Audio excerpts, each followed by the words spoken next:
이번에 저희가 소개해드리는 PC는 라이젠 3900X 12코어의 24스레드로 구성된 에오스레드 30계정을 구동하기 위한 무려 30개입니다. 3개가 아니에요.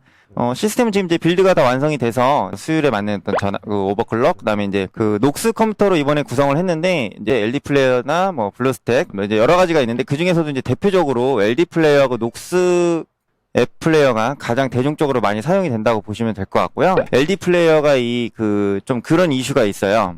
LD 플레이어를 구동을 해서 10개든 15개든 20개든 이제 구동을 해서 사용하게 되면 그 구동에 사용되는 LD 플레이어의 CPU에 할당되는 내용 안에 이렇게 백도어라 그러나요? 아무튼 외부 트래픽이 이제 들어오는 거니까 그 시그널을 통해서 채굴 시스템이 이제 그 안에 삽입이 돼가지고 채굴에 이용되는 그런, 이제 쉽게 말해서 PC는 저희 집에서 구동이 되고 있는데, 그런 용도로 쓰이는 거 외에 남은 CPU 점유율을 제3의 인물, 제3의 사람들이 그 LD 플레이어의 어떤 그런 그 코드를 이제 좀 해킹을 해가지고 쉽게 말해서 채굴 시스템을 심었고 채굴을 이제 하는 겁니다. 그러면 저희가 구동을 해서 사용하는 거에 대한 CPU 점유율이 뭐 60%, 70%, 뭐 한 90%까지, 하여튼 10%에서 20% 정도의 유효 점유율이 남아있어야 되는데, 그런 것들이 아예 없이 그냥 100%까지 찍어버리는 겁니다. 그러면 좀 짜증나죠, 쉽게 말해서.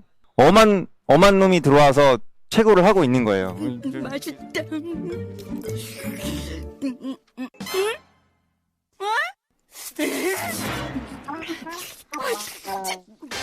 어이가 없네, 개새끼가.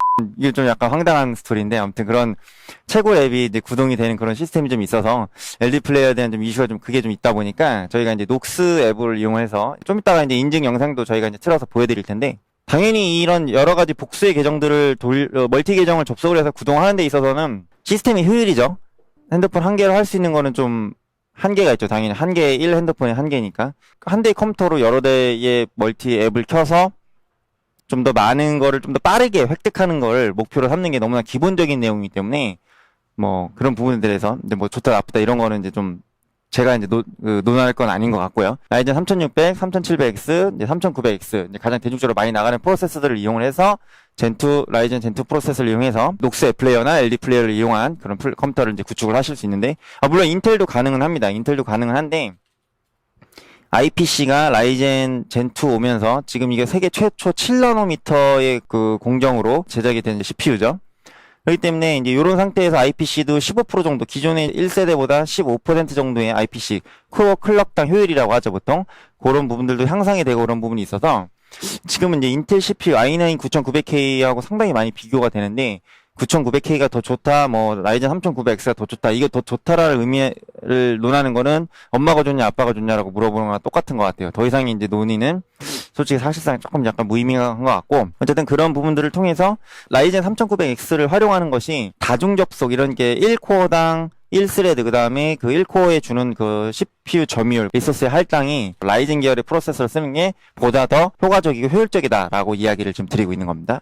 CPU 발열이나 이런 부분들도 이제 내부가 이제 쿨러, 이제 2열 라디에이터 수냉 쿨러를 이용을 해서 간단한 이제 오버클럭과 이런 부분들이 다 적용이 되어 있는데, 원래는 이제 그 기쿨, 에이스 프리즘 쿨러가 들어가 있는데, 그거를 쓰셔도 되기는 되는데, 이제 당연히 이런 고성능 그 프로세서를 활용하는 데 있어서 일체형 수냉식 쿨러 정도로 써주는 거는 기본이다. 메모리 같은 경우에는 지금 48기가, 16기가 3개를 통해서 시금치 메모리라고 하죠. 또 16 해서 48기가를 지금 적용을 해놨습니다.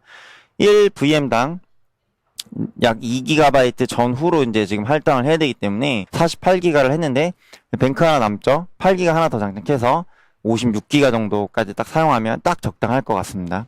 메모리 점유율은 이제 좀 이따 영상 보시면 아시겠지만 대략 한 8, 90% 정도 나오고요. CPU 점유율은 약 한 60%에서 70% 정도라고 좀 보시면 될 것 같습니다. 이제 때에 따라서 90% 이상 찍을 때도 있는데, 평균적으로 60에서 70 정도라고 보시면 될 것 같아요. 그리고 SSD는 NVMe 타입을 쓰시는 걸 추천을 드려요.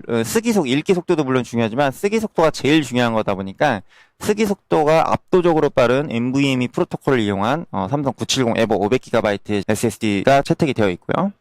그래픽 카드는 단순 3D 게임만을 하기 위한 건 아닌데, 보통 그래픽카드의 성능과 그 메인 GPU 칩셋의 성능과 그래픽카드에 딸려있는 메모리의 용량이 어느 정도 비례하다 보니까, 그래픽카드가 이제 여기 지금 그 에오스 레드 내지는 리니지 M, 곧 나올 리니지 2M 같은 이런 다중 접속 프로그램을 이용한 게이밍 컴퓨터는 최소 6GB 내에서 8GB 정도의 그 비디오 카드 메모리가 필요합니다. 6GB 정도 이상이 되는 게 1660 Ti나 뭐 1070 내지는 뭐 2060 이 정도 등급의 어떤 그래픽 카드 중간 상위 이상의 이제 그래픽 카드들이죠. 그다음에 이제 시스템 같은 경우에 이 정도 시스템을 이제 구축해서 사용하는 데 있어서 이제 파워 서플라이 용량은 마이크로닉스 700W를 지금 이제 채택을 해서 사용하고 있는데 600W 등급은 살짝 부족한 감이 없잖아 있고 800W까지는 솔직히 뭐 해도 상관없는데 700W가 이제 가장 무난하다.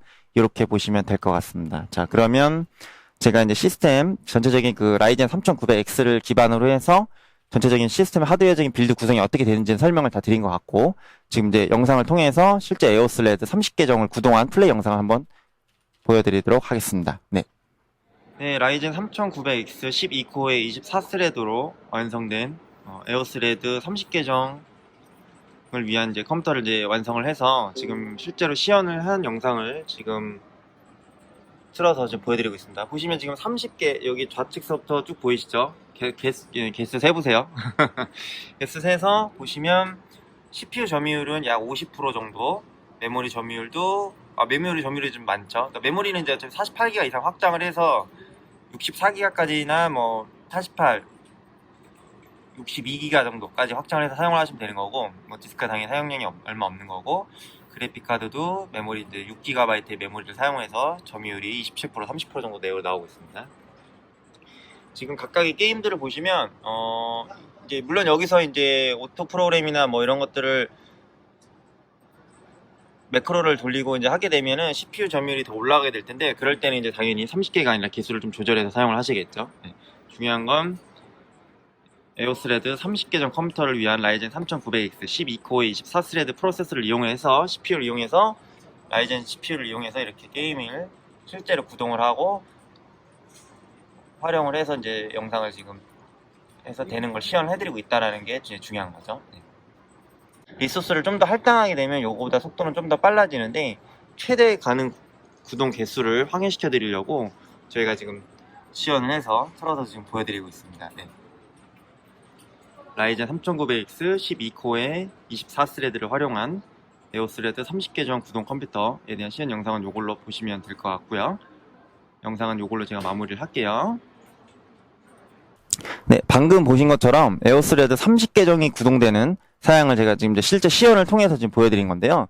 보신 것처럼 이제 따로의 그 매크로나 아니면 오토 프로그램을 구동하지 않는 상태에서의 CPU 점유율이 지금 나와 있는 걸 보실 수 있고요. 물론 이제 매크로나 어떤 오토 프로그램을 돌리게 되면 CPU 점유율이 당연히 올라가니까 그에 맞춰서 개수는 30개가 아니라 25개, 20개 이제 시스템 리소스를 봐가면서 안배를 해갖고 조율을 하시면 될 것 같습니다. 네, 이렇게 해서 에오스 레드 30계정을 구동을 하기 위한 컴퓨터 시스템 사양 소개는 이걸로 맞춰드리는 걸로 하고요.